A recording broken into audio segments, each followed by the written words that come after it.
Dr. Vexith had been studying human neurology for 6 months, and the more they learned, the less sense humans made. The Caltharian psychologist had spent the equivalent of 40 Earth years studying consciousness across the known galaxy, documenting the neural patterns of 847 different sentient species. They understood how minds worked. They had written the definitive texts on interspecies psychology. They had mapped the common structures of consciousness that united all thinking beings. And then they met humans, who apparently hadn't read those texts and had decided to evolve an impossible mental process just to be difficult. Vexith adjusted their sensory appendages and peered through the observation window at the sleeping human in the research pod. Subject 17, a volunteer named Marcus Chen, age 34, systems engineer, lay motionless on the diagnostic bed, electrodes attached to his scalp, monitoring equipment tracking every neural impulse.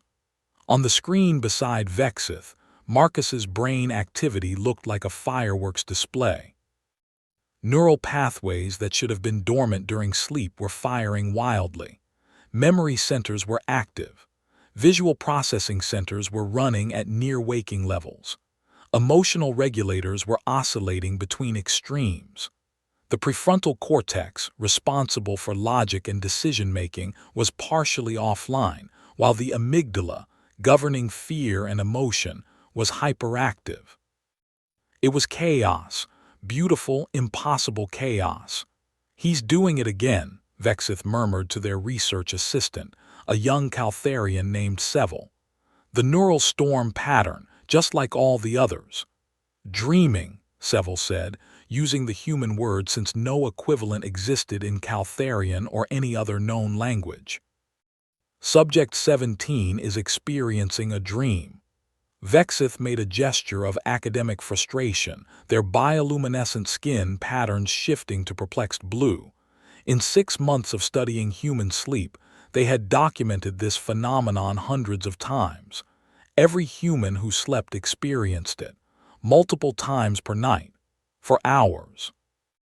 The humans called it dreaming, and they spoke of it so casually, as if having vivid sensory hallucinations while unconscious was perfectly normal. "This shouldn't be possible," Vexith said, "not for the first time. Neural activity during sleep should be minimal. The brain should be consolidating memories, performing maintenance, clearing metabolic waste, not generating complex sensory experiences from nothing. Perhaps we should wake Subject 17 and ask him about his dream." Seville suggested. "Yes, let's document another one." They waited for the REM cycle to complete, rapid eye movement, another bizarre human sleep peculiarity, and then gently woke Marcus through the pod's audio system. Marcus stirred, blinked, and sat up slowly. "Morning already," he mumbled. "Good morning, Marcus," Vexith said through their translator. "Thank you for participating in another sleep study. Would you mind describing what you experienced while sleeping?" "Oh, yeah, I had the weirdest dream," Marcus said, stretching. "I was back in my childhood home, but it was also somehow my current apartment. And my old dog was there, even though he died 10 years ago. We were trying to fix a computer that kept turning into a bird. Then I realized I had a test I hadn't studied for, but the classroom was actually underwater. Pretty standard stuff." Vexith exchanged a look with Seville. Standard. The human thought this narrative chaos was standard. "Marcus, you understand that what you just described is neurologically impossible for any other known species, correct?" Marcus looked surprised. "Wait, other species don't dream?" "No, they do not. Consciousness requires wakefulness. Unconscious beings, by definition, do not experience anything. You are describing detailed sensory experiences, emotional responses, narrative structures, all occurring while your conscious mind is offline. This violates every established principle of neuroscience." "Huh," Marcus said. "That's wild. So what do other species experience when they sleep? Nothing, Vexith said simply. Sleep is a void, a necessary period of non-experience. We lose consciousness, our brains perform essential maintenance, and then we wake. There are no visions, no stories, no impossible scenarios, just absence. Marcus looked genuinely disturbed. That sounds kind of sad, actually. Dreams are. I mean, they're weird and sometimes scary, but they're also where I get my best ideas. Some of my most creative solutions to engineering problems came from dreams. This was new information. Explain. Well, like, I'll be working on a problem during the day, can't figure it out, and then I'll dream about it. Not directly, usually. The dream will be about something else entirely, but there will be some metaphor or connection that helps me see the problem differently. I wake up with the solution. Vexith's appendages quivered with academic excitement. You're saying dreams serve a functional purpose. They contribute to problem solving. Yeah, totally. Doesn't everyone? Oh, right. No dreaming. Wow, you guys are missing out.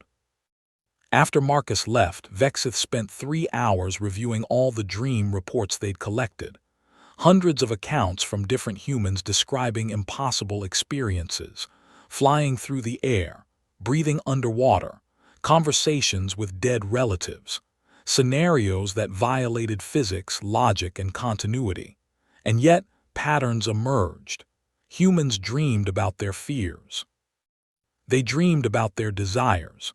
They dreamed elaborate metaphors for problems they were trying to solve. They processed trauma through dreams. They rehearsed social situations. They explored possibilities that couldn't exist in waking reality. Dreams were, Vexith realized with growing amazement, a second form of consciousness. A parallel processing system that allowed humans to think in ways they couldn't while awake. It was inefficient, chaotic, impossible to control, and apparently essential to human cognition. Vexith composed an urgent message to the Galactic Institute of Consciousness Studies. Have made breakthrough discovery regarding human neurology. Dreams are not malfunction but feature. Request immediate peer review and expanded funding. This changes everything we know about consciousness. The response came within hours, which in academic terms meant the discovery was either revolutionary or so ridiculous that senior researchers felt compelled to shut it down immediately. Director Calthos, head of the institute, appeared via hologram in Vexith's lab. The elderly Valorian's crystalline features were arranged in an expression of concern. Dr. Vexith, I've reviewed your preliminary data on human dreaming. I need you to understand something. What you're describing is neurologically impossible. I'm aware it contradicts current models, Vexith said carefully. That's why it's significant. No, you misunderstand. I don't mean it's unlikely or unusual. I mean it's impossible. Consciousness requires structured neural activity. What you're describing is semi-random firing patterns creating coherent experiences. That cannot happen. The brain cannot generate meaning from chaos. And yet humans do it, every night, multiple times. I have 6 months of data from dozens of subjects. Director Calthos's skin shifted to skeptical purple. More likely your equipment is malfunctioning or you're misinterpreting the data. Humans sleep, yes. Their brains show some activity during sleep, yes, but conscious experiences, stories, emotions, during unconsciousness, Dr. Vexith, that's a contradiction in terms. Then how do you explain the consistent reports from human subjects? They all describe similar phenomena. They all remember these experiences. They can recount narratives, describe images, explain emotions they felt while asleep. False memories, confabulation, the human brain constructing narratives upon waking to explain random neural activity, Calthos suggested. It's the only logical explanation. I've considered that hypothesis. It doesn't fit the data. Humans can be woken during REM sleep and immediately report dream content that correlates with observed neural activity. The visual cortex activates, they report seeing images. The amygdala fires, they report fear. The correlation is too precise to be confabulation. Calthos was silent for a long moment. If what you're saying is true, Dr. Vexith, then humans are even more alien than we thought. They possess a form of consciousness that shouldn't exist. A shadow mind that operates according to different rules than waking consciousness. Do you understand how disturbing that is? Disturbing or fascinating? Both, Calthos admitted. Definitely both. Very well. I'm approving your expanded research proposal, but I want comprehensive documentation. If humans truly dream, we need to understand why, how, and what it means for our understanding of consciousness itself. Over the next year, Vexith's research team grew to include specialists from a dozen different fields: neurology, psychology, evolutionary biology, comparative cognition.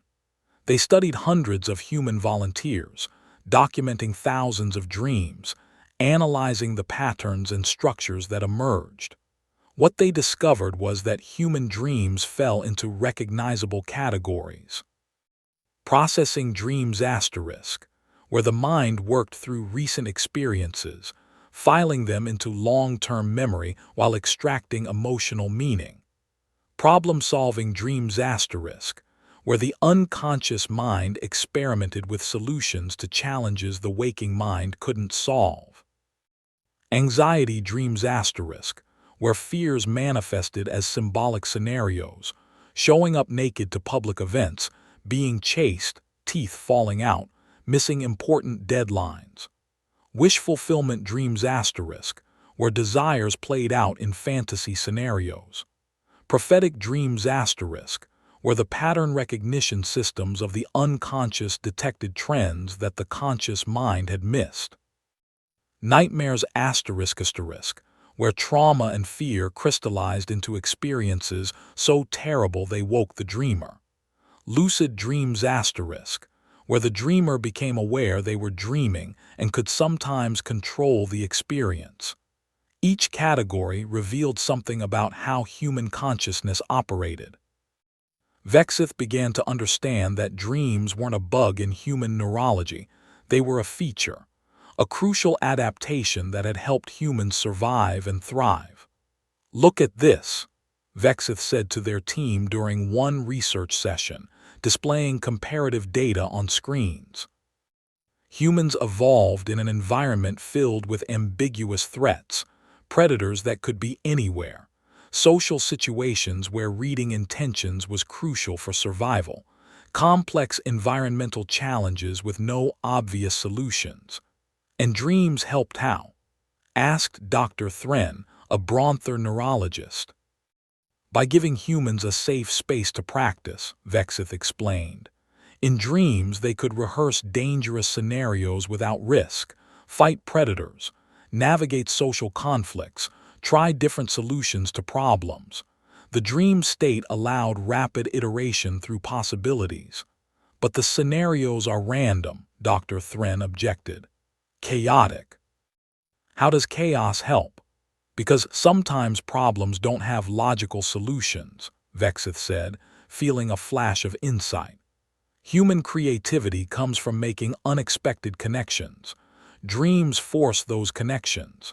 They combine memories in novel ways, creating associations that wouldn't occur during structured waking thought. It's controlled chaos generating genuine innovation. Seville pulled up data on human achievement. Dr. Vexith, look at this. I've been researching human history, and an extraordinary number of their major innovations came from dreams. The list was remarkable. The chemist Auguste Kekulé discovered the ring structure of benzene after dreaming of a snake eating its own tail. Elias Howe perfected the sewing machine after dreaming of spears with eye-shaped holes in the points. Paul McCartney heard the melody for Yesterday in a dream. Mary Shelley conceived Frankenstein in a nightmare. Dmitri Mendeleev arranged the periodic table of elements based on a dream. Albert Einstein's work on relativity was influenced by dreams of riding light beams. It's not just a few cases, Seville continued. Human culture is saturated with dream influence. Their art, their literature, their scientific breakthroughs, so many came from dreams. They even have a saying, sleep on it, meaning to let the unconscious mind work on a problem overnight. They've weaponized their own neurology, Dr. Thren said with something like awe. Humans turn off their logical minds every night and let chaos generate solutions. It's brilliant and terrifying. Vexith was beginning to understand something profound. Every other species in the galaxy thought in straight lines, logical progressions from A to B to C. But humans could think in loops, tangents, metaphors. Their dreams gave them access to a form of cognition that was messy and inefficient, but capable of leaps that pure logic could never make. No wonder humans had progressed so rapidly once they developed technology. No wonder their art was so strange and moving. No wonder they kept surprising the galaxy with unexpected solutions to problems. They had two kinds of minds, the logical waking mind and the creative dreaming mind, and they used both. The research took an unexpected turn when Dr. Vexith decided to study human nightmares specifically. These were the dreams humans feared, the ones they woke from with racing hearts and lingering dread. A volunteer named Sarah Kim, age 29, had recurring nightmares about being trapped in enclosed spaces. Vexith monitored her brain activity during one of these nightmares and was shocked by what they observed. Sarah's amygdala was in overdrive. Her stress hormones were spiking.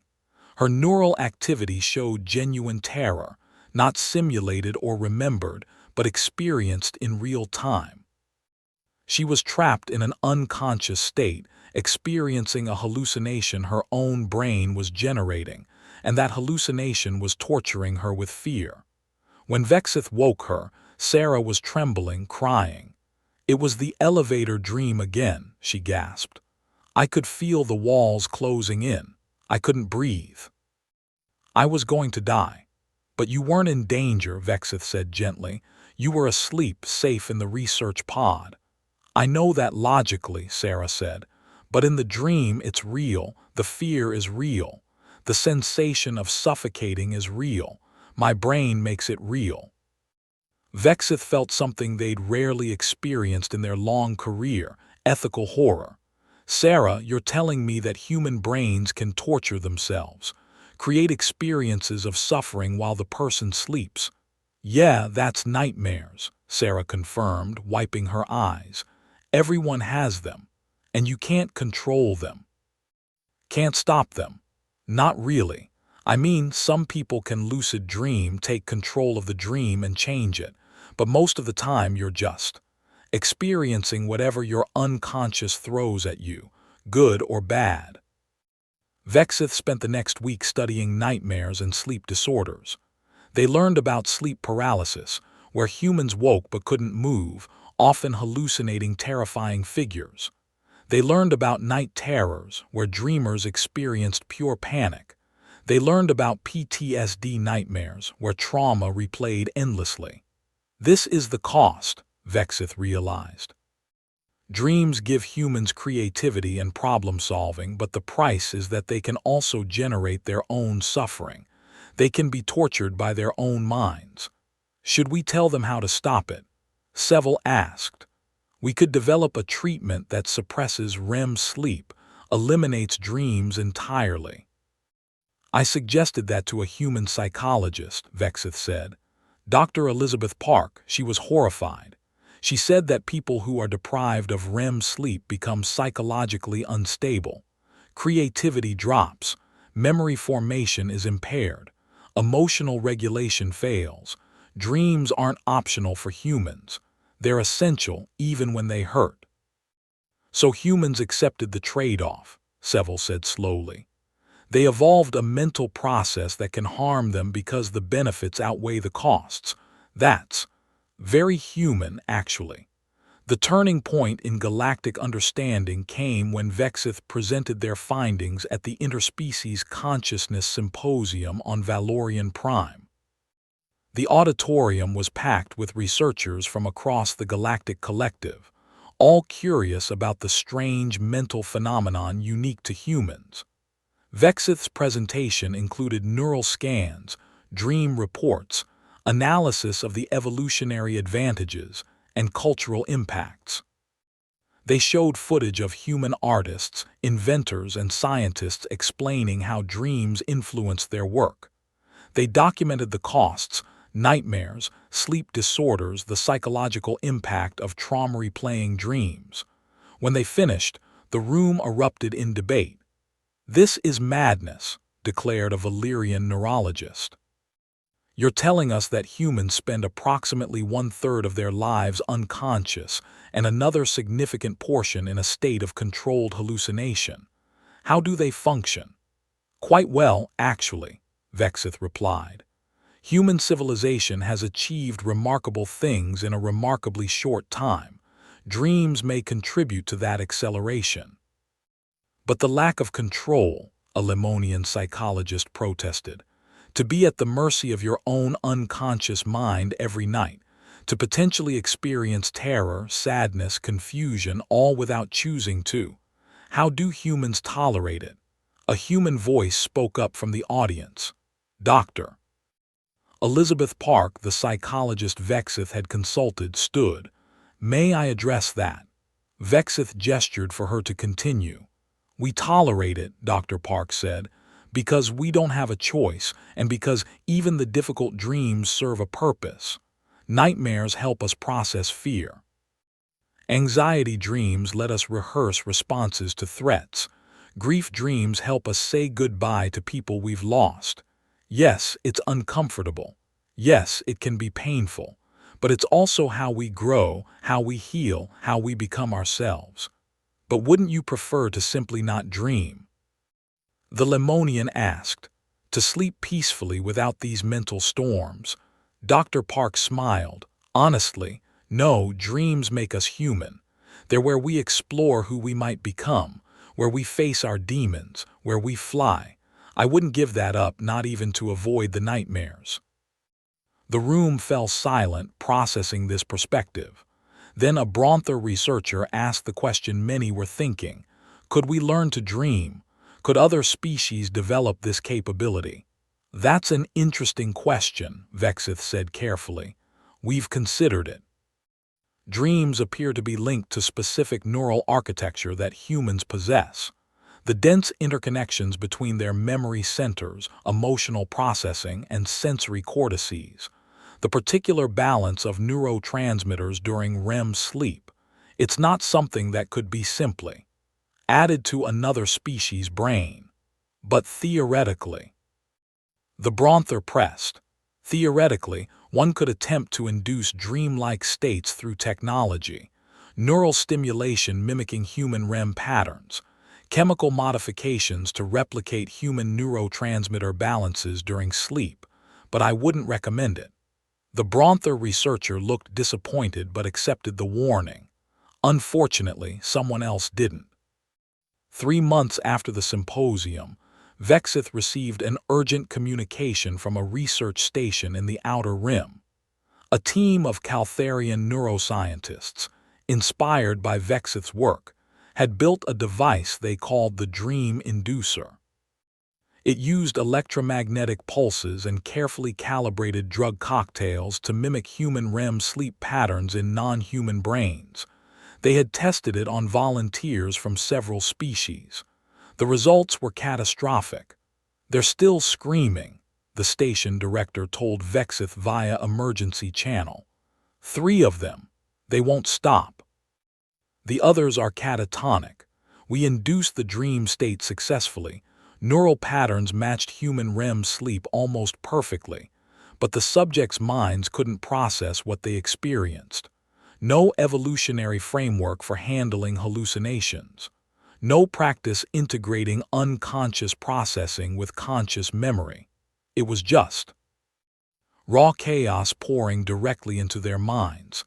Get them to medical facilities immediately, Vexith ordered, full psychiatric care, and shut down the Dream Inducer project permanently. Already done. Dr. Vexith, we thought we were ready. We studied your research thoroughly, but dreams aren't just a neural pattern. They're something humans evolved to handle over millions of years. We tried to shortcut evolution, and it broke our volunteers' minds. Vexith reported the incident to the Galactic Collective's Ethics Committee, which immediately banned all attempts to artificially induce dreaming in non-human species. The technology existed, but using it was now illegal across collective space. Dreams are a gift, the Ethics Committee ruling stated, but like all gifts of evolution, they are inseparable from the species that developed them. To grant dreams to species not prepared for them is to inflict psychological violence. Humans were alone in their dreaming, unique across 847 known sentient species. But the story took another turn when human dreamers began demonstrating an unexpected capability. It started with a human woman named Jennifer Walsh, an analyst working for the Galactic Trade Commission. She reported a dream to her supervisor, a Valorian named Cortex, where she saw a specific trade route collapsing due to a sequence of seemingly unrelated events. Cortex dismissed it as standard human weirdness until, 2 weeks later, those exact events began to unfold. The trade route collapsed precisely as Jennifer had dreamed. "How did you know?" Cortex demanded. "I didn't know," Jennifer explained. "I just dreamed it. My unconscious must have been processing patterns I'd noticed but hadn't consciously recognized. Trade volume fluctuations, political tensions, shipping delays. My waking mind couldn't put it together, but while I was sleeping, my brain made the connections." Cortex reported this to the commission leadership, who were skeptical until it happened again. And again. Jennifer's dreams consistently predicted economic trends before they became obvious. Other humans began reporting similar experiences. Engineers who dreamed solutions to technical problems, diplomats who dreamed insights into alien psychology, medical researchers who dreamed connections between symptoms that led to breakthroughs. Dr. Vexith studied this phenomenon and realized what was happening. Human unconscious minds were pattern recognition engines running at full capacity during dreams. They could detect trends, connections, and possibilities that the conscious mind missed. It wasn't magic or prophecy. It was the brain processing vast amounts of information in parallel, finding signal in noise. "Humans are natural prophets," Vexith wrote in a paper that became widely cited across the collective. "Not because they can see the future, but because their dreams let them see the present more clearly than their waking minds can.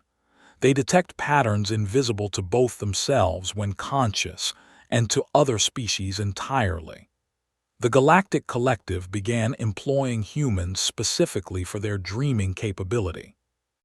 Economic forecasting divisions wanted human analysts who could sleep on market trends. Military intelligence recruited humans who could dream about enemy movements. Scientific institutions hired human researchers whose dreams might spark breakthrough insights. It became a running joke that the galaxy's most important decisions were being made by humans who were unconscious at the time. "We're being ruled by hallucinations," a Valorian economist complained good-naturedly. "Human hallucinations, but still." "Hey, if it works," a human colleague replied with a shrug. The military applications were inevitable but unexpected. The Zetharian Empire, an aggressive species at the collective's border, decided to weaponize their knowledge of human dreaming. If dreams could be induced and traumatize non-human minds, Perhaps nightmares could be weaponized against humans. Zetharian intelligence agents developed what they called the Nightmare Protocol, a combination of neural disruption technology and psychological warfare designed to trap human targets in endless nightmares.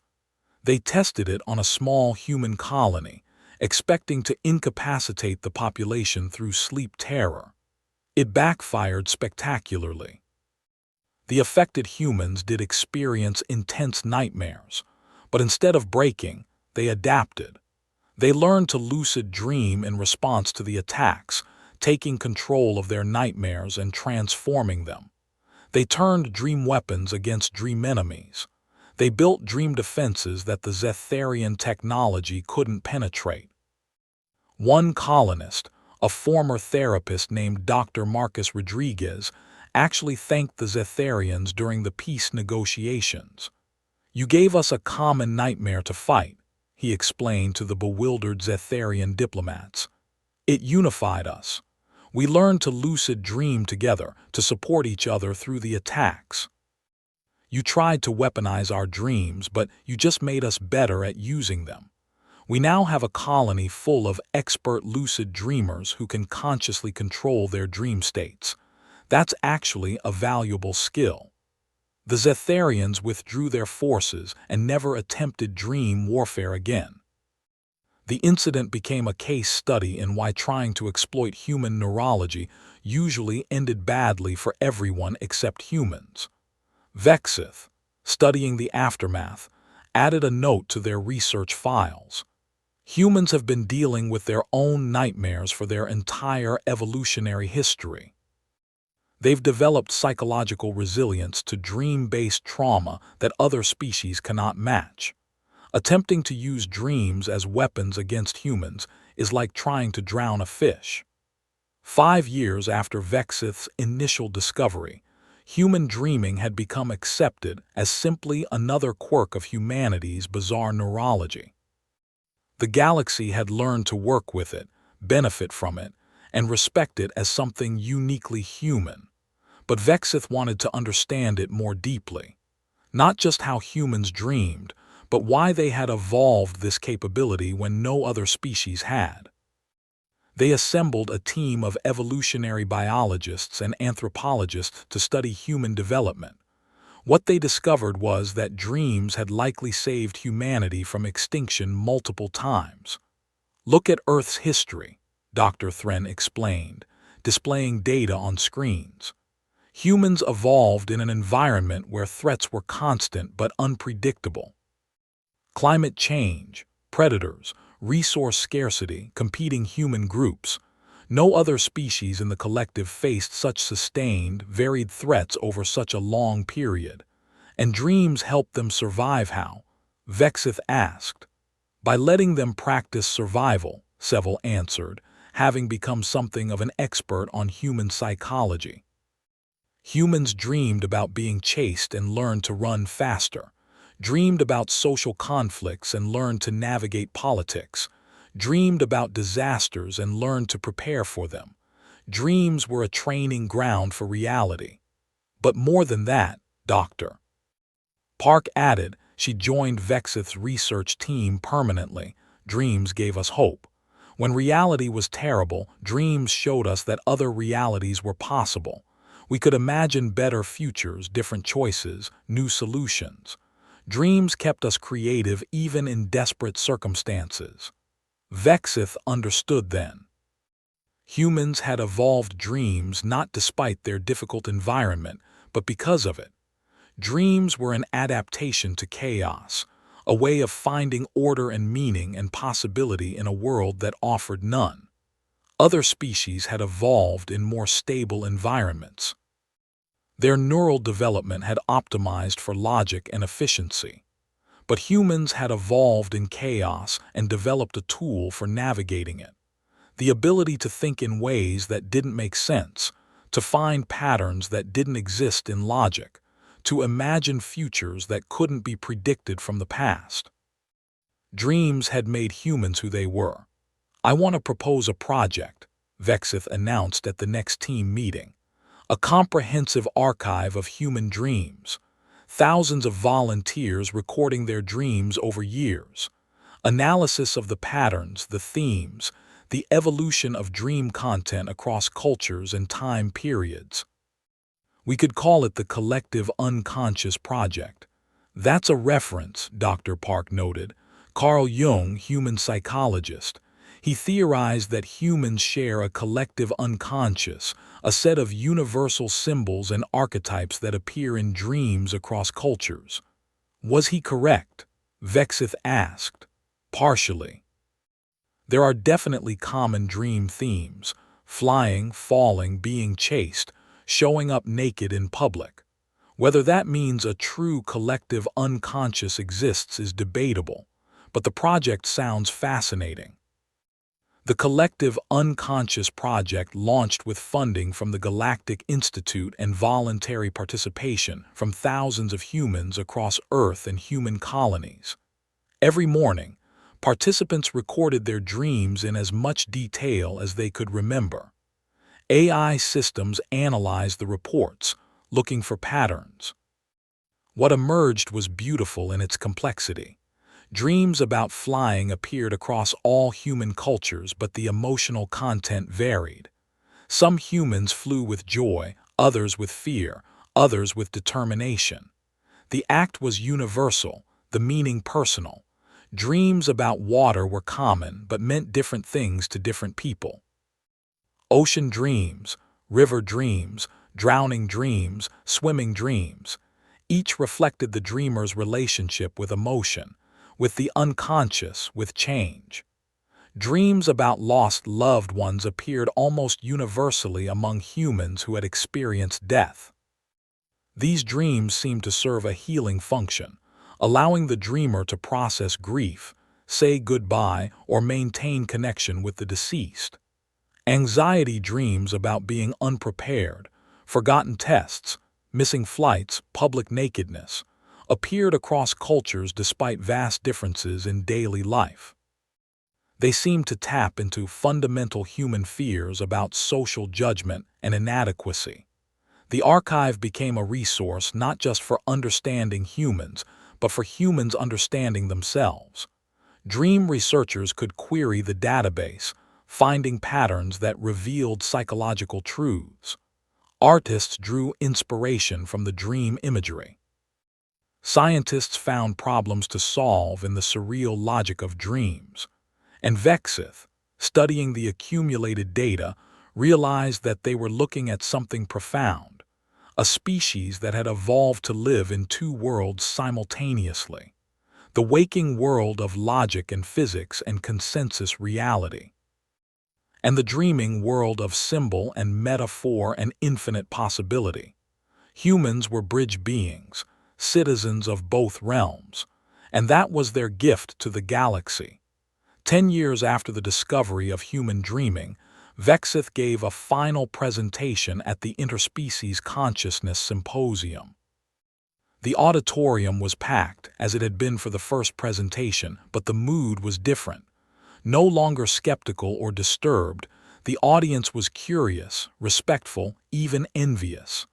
"I've spent a decade studying human dreams," Vexith began, "and I've learned that they are not a quirk or a malfunction. They are a form of consciousness as valid and valuable as waking thought, perhaps more so in some ways."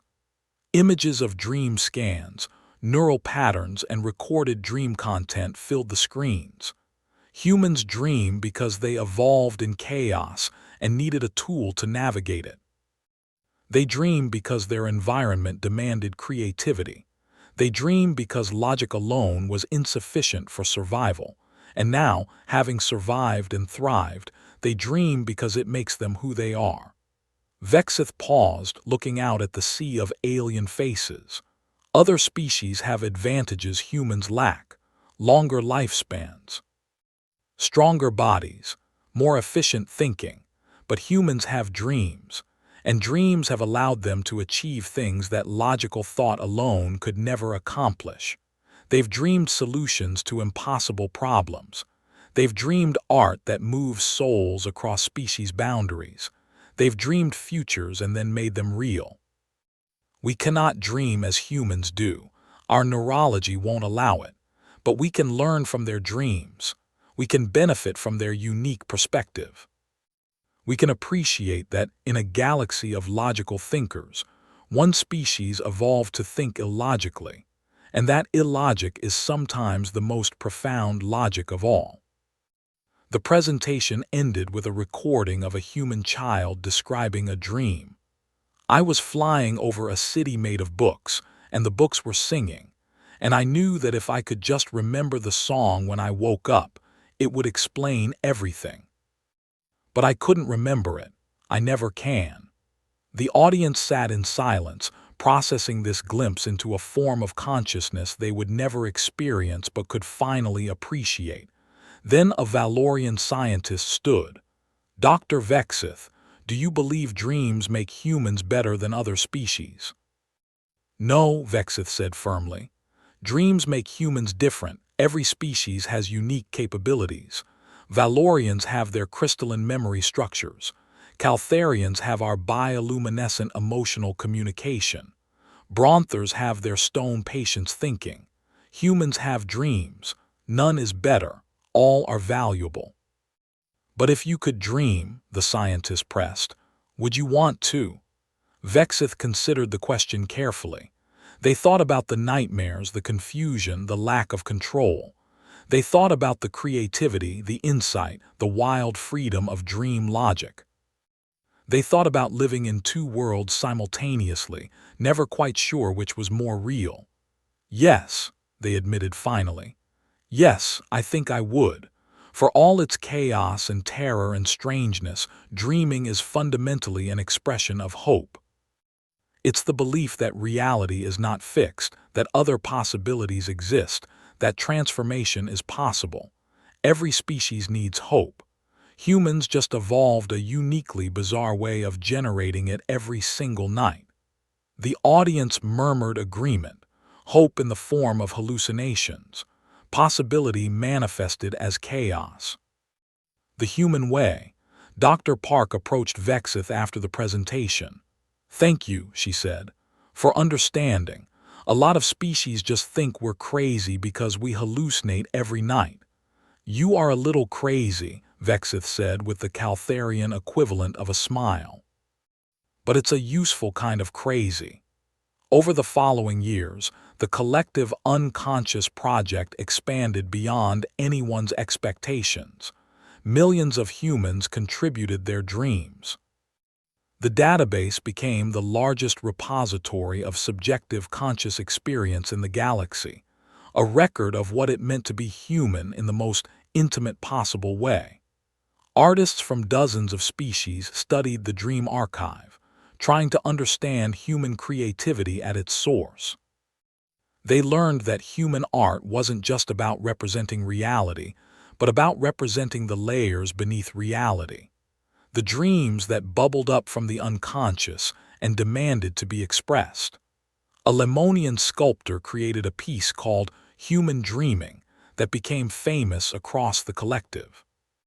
It was a flowing, impossible structure that seemed to shift when you looked at it, never quite the same shape twice.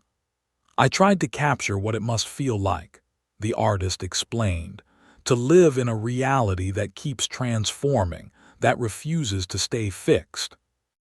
To be comfortable with constant uncertainty, because you practice it every night in your sleep."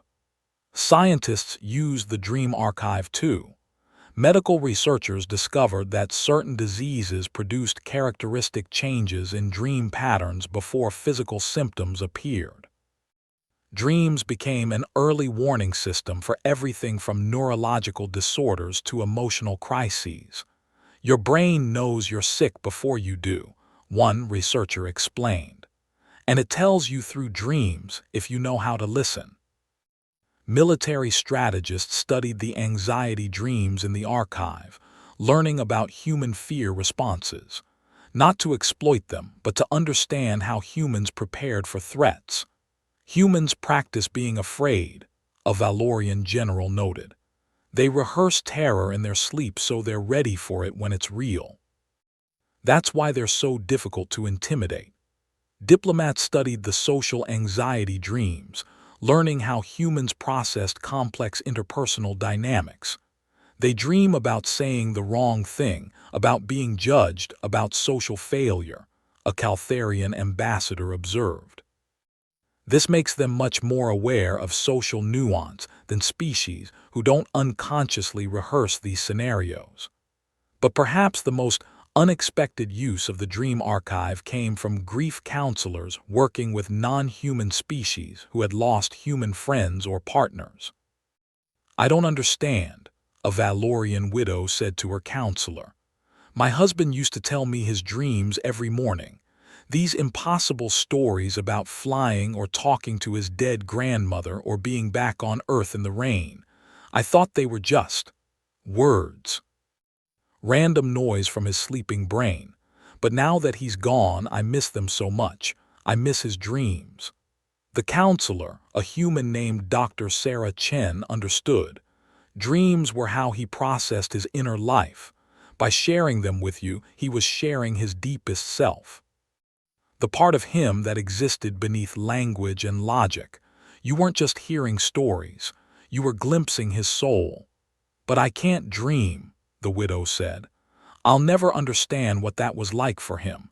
That whole dimension of his existence is closed to me." "You can't dream as he did," Dr. Chen agreed. "But you can honor it. You can remember that humans live in two worlds and you knew him in both. Not many non-humans can say that." The grief support groups for non-humans who had loved human dreamers became surprisingly popular. They shared stories of the dreams their human friends had described, tried to understand what it meant to be split between waking and sleeping selves, found connection in their shared experience of loving someone whose inner life included a dimension they could never access.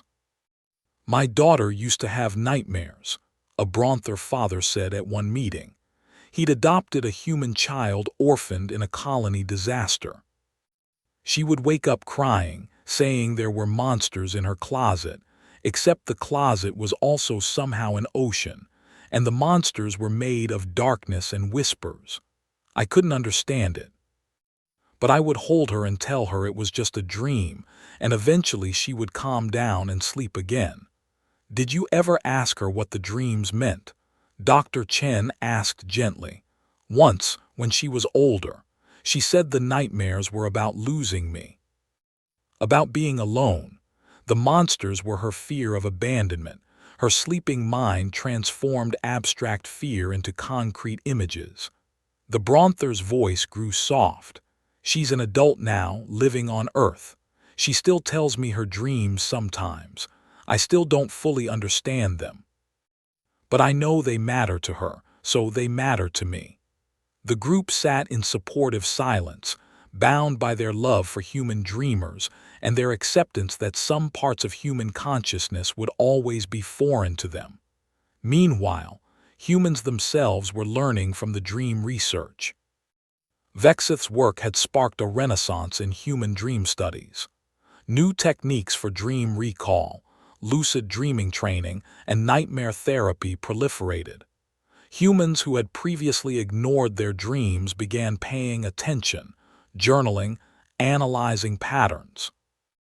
A movement called dream consciousness emerged, teaching that dreams deserve the same respect and attention as waking thoughts.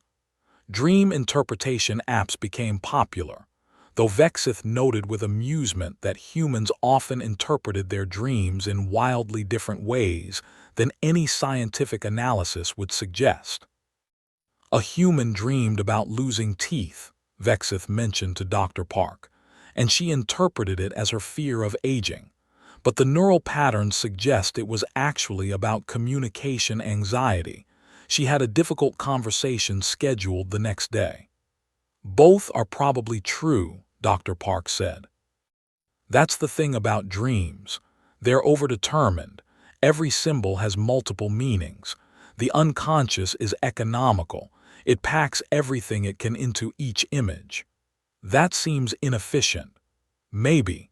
Or maybe it's the most efficient possible system for processing the overwhelming complexity of human emotional life. We have so many feelings about so many things. Dreams let us work through multiple issues simultaneously by using metaphors that apply to everything at once. Vexith made a note of this. After 10 years of study, humans still surprised them. The more they learned about human dreaming, the more they realized how little they understood about human consciousness in general. The project took an unexpected turn when a human physicist named Dr. Elena Martinez reported a series of dreams about quantum mechanics. The dreams weren't scientifically accurate in a literal sense. Electrons didn't actually look like glowing cats, and probability waves weren't made of music. But the metaphors she dreamed contained insights that helped her solve a theoretical problem she'd been working on for years. The dream showed me that I was thinking about quantum superposition wrong, Elena explained to Vexith. I was trying to understand it as a thing when I should have been understanding it as a relationship. The dream logic made that clear in a way equations couldn't. Could you explain the dream? Vexith asked. I was in a room that was also every room I'd ever been in, all at once. And I was myself, but also every version of myself I might have been if I'd made different choices, all existing simultaneously. And I realized that's what superposition is, not multiple states but a single state that contains all possibilities until observation collapses it into one. Vexith was quiet for a long moment. That's actually a profound insight into quantum mechanics. Your dream just explained something that physicists have struggled to conceptualize for over a century.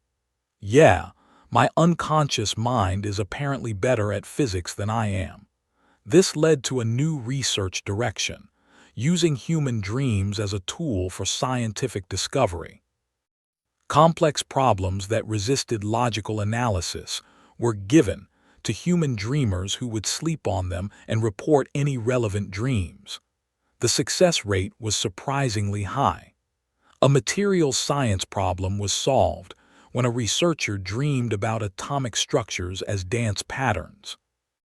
A biological puzzle was cracked when someone dreamed about proteins as origami. An astronomical mystery was resolved when an astrophysicist dreamed about stars as living beings communicating through light. Human brains can model complex systems in dreams using metaphors and analogies. Vexith wrote in a research paper that won the Galactic Institute's highest honor. This is not mysticism. It is the unconscious mind's pattern recognition systems, running without the constraints of logical thinking, finding solutions that pure mathematics might never reach. The galactic scientific community began actively recruiting human dreamers for research teams. It became common to see job postings that said things like, "Seeking physicist with strong dream recall," or "Quantum computing team needs creative dreamers." "We're literally being hired for our hallucinations," one human joked at a research conference. "My ancestors would be so confused." But not everyone was comfortable with humanity's unique status as the only dreaming species. A fringe movement of humans calling themselves sleep purists argued that dreams should remain private, not cataloged and analyzed. They opposed the collective unconscious project, claiming it violated the sanctity of the unconscious mind. Dreams are supposed to be personal, argued Marcus Webb, a sleep purist spokesperson. They're the one place our minds can go where no one else can follow. By recording and analyzing them, we're colonizing our own unconscious. We're turning our most intimate mental space into data. Vexith invited Marcus to debate this at a public forum. The Caltharian psychologist had learned to appreciate human concerns, even when they found them baffling. "I understand your concern," Vexith said during the debate, "and I want to be clear. Participation in the dream archive is completely voluntary. No one is forced to record their dreams. But you're still studying our most private experiences, Marcus countered, categorizing them, analyzing them, reducing them to neural patterns and statistical trends. Dreams are supposed to be mysterious, sacred even. Are they less sacred because we understand them better? Vexith asked. Humans study their own brains, their own evolution, their own consciousness. Why should dreams be exempt from study? Because they're different, dreams are where we're most ourselves, most vulnerable, most free. When you analyze them, you're not just studying brains, you're studying souls. The audience, a mix of humans and aliens, murmured at this. The concept of souls was complex, interpreted differently across species and cultures, but the emotional weight behind Marcus's words was clear. I respect that concern, Vexith said, and perhaps you're right that some things should remain mysterious. But I would argue that understanding dreams doesn't diminish them. If anything, the more I learn, the more amazing they become. They're not just neural noise. They're not just random firings. They're a second form of consciousness, operating by different rules, achieving things waking thought cannot. That's not reducing them. That's recognizing their true value. But once you understand them completely, we'll never understand them completely, Vexith interrupted gently. I've studied dreams for 10 years and they still surprise me every day. Human consciousness is too complex, too creative, too wonderfully chaotic to ever be fully explained. The mystery will always remain, we're just appreciating it more deeply. Marcus considered this. You really believe that? That dreams will always be mysterious, even if we map every neural pathway involved? I believe that consciousness itself is the mystery, Vexith said. How does matter become aware of itself? How do electrochemical reactions produce subjective experience? These are the deepest questions in science, and dreams are part of that mystery. We can study them without solving them. We can appreciate them without fully grasping them. That's what we're trying to do. The debate ended without clear resolution, but it sparked an important conversation in human society about the relationship between science and the sacred, between understanding and mystery. The collective unconscious project continued, but with greater emphasis on privacy, consent, and the recognition that some dreams should remain solely the dreamer's own. 15 years after Vexith's initial discovery, dreaming had become fully integrated into galactic civilization. It was simply accepted that humans did this strange thing, and that the galaxy benefited from it in countless ways. Dream consultants worked in every major industry. Dream therapists helped humans process trauma and anxiety.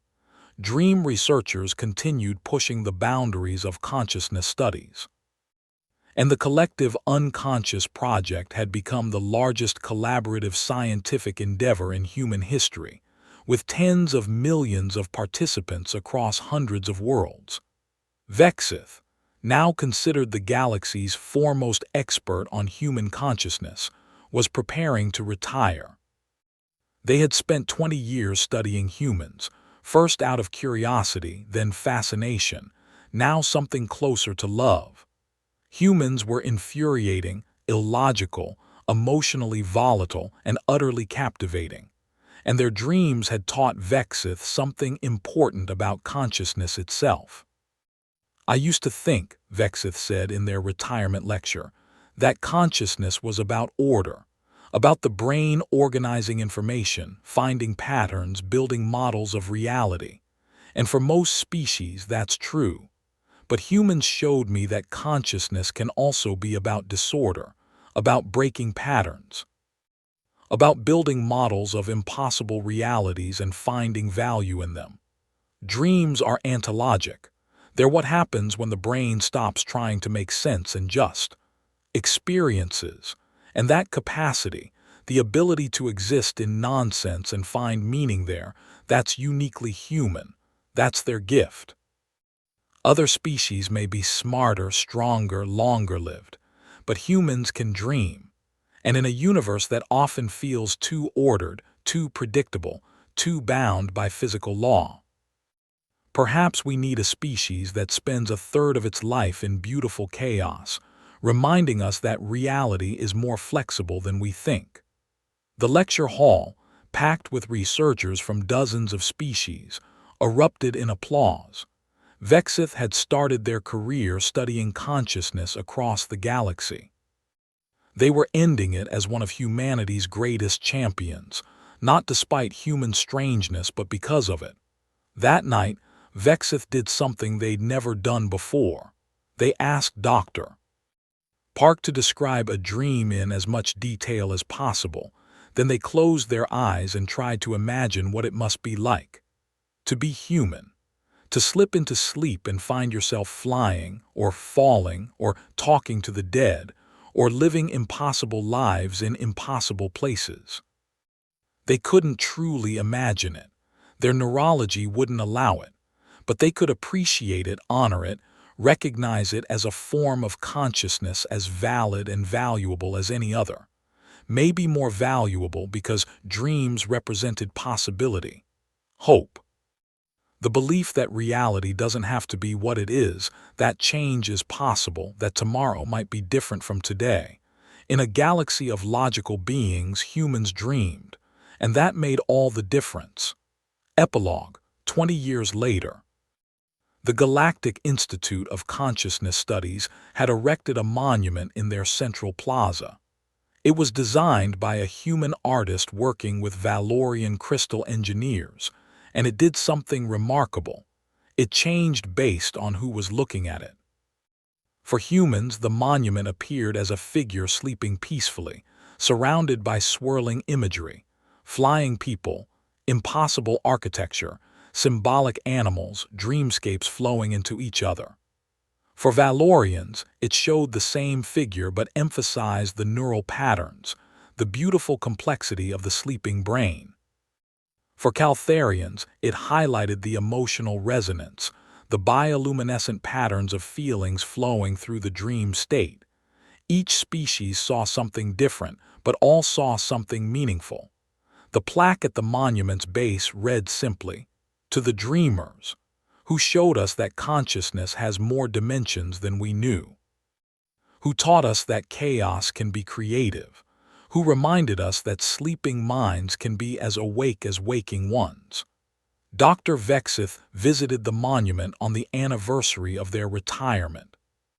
They were old now, even by Caltharian standards, but their mind was sharp, still curious, still wondering about the mysteries of consciousness.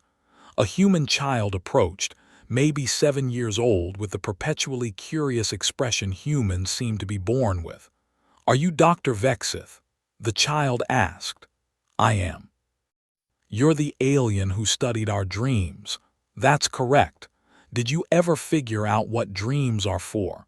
Vexith considered the question. After 20 years of research, after 15 years of retirement spent reading updates from the collective unconscious project, after a lifetime studying consciousness across the galaxy, did they know what dreams were for?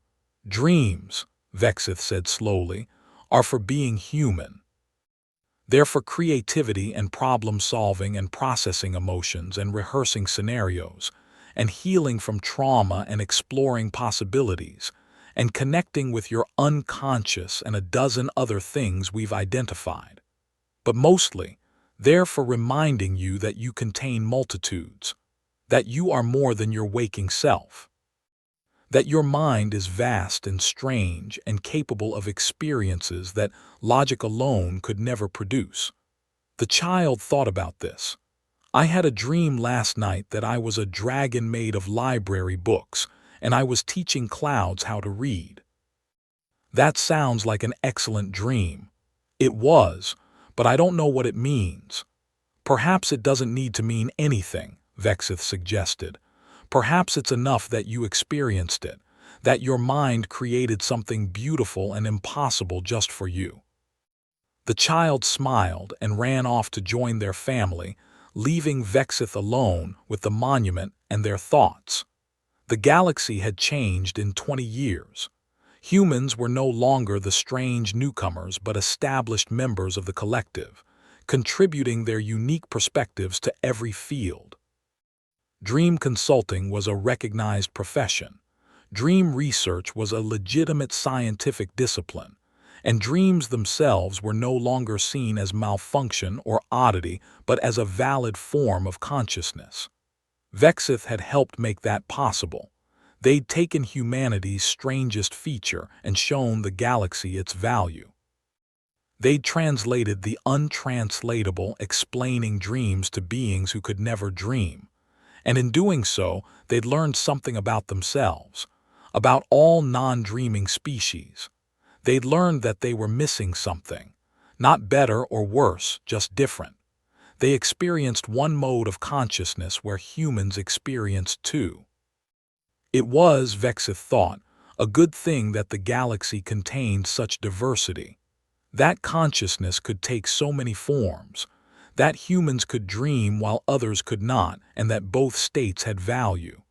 The universe was large enough for all of it, for logic and chaos, for waking and dreaming, for minds that made sense and minds that danced with nonsense every night.